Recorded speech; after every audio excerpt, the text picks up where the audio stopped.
My name is Teho Ropeyarn and I come from Injinoo at the very top of Cape York. My clan groups are Angamuti on the west coast and Yarekana on the east coast.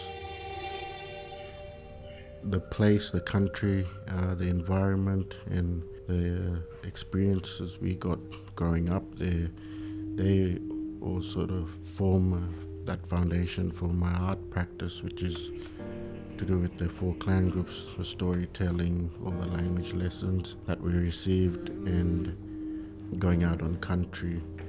And it's all of that I sort of draw into my artwork. Yeah, one of the main elders that did all that language teaching was the late Gordon Pablo. It was in primary school where he came in on a Friday once a week, and we had language and culture lessons, and that's where he taught us stories, language, songs and dances. Yeah, it all started from school. So primary school, I think the first thing was drawing. So I pretty much drew planes. That was my first sort of interest, because I think I wanted to be a pilot. It didn't happen, but that drawing thing came into where I got more sort of interested in art. And in high school, I took art sort of serious. That's where that printmaking side sort of came out. I guess I was inspired by Torres Strait printmakers too, and the likes of Alec Tapodi and Laurie Nona, Dennis Nona, and all of the big guns. It was more so after college, when I graduated, went back to Injinoo, that I did a big 1.8 meter long lino block. Carved that of the Great Dividing Range story that was told to me in primary school. So that's where it sort of took off.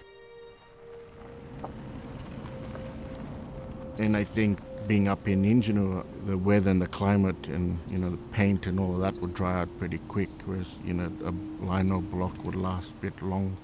So you could carve and then send it to Cairns to get it printed.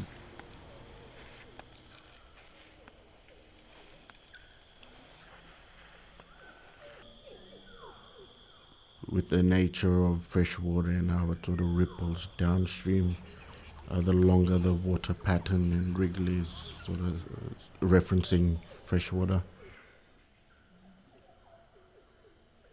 Salt water is more boxy and rough with the waves and that, so I tend to go a little bit more big and sort of long without too many movement.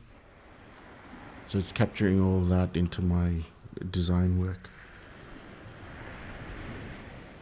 Yeah, because society is changing, what we grew up with is not what kids are sort of practicing these days.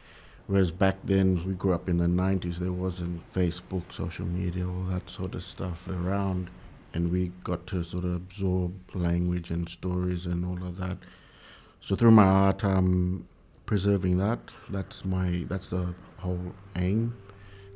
There's always like an end goal, which is pretty much to save stories and use language and learn language in my art. That's another big sort of issue too, is trying to draw upon that Aboriginal culture, that history, and trying to bring that back to life and back into everyday, daily life, I guess.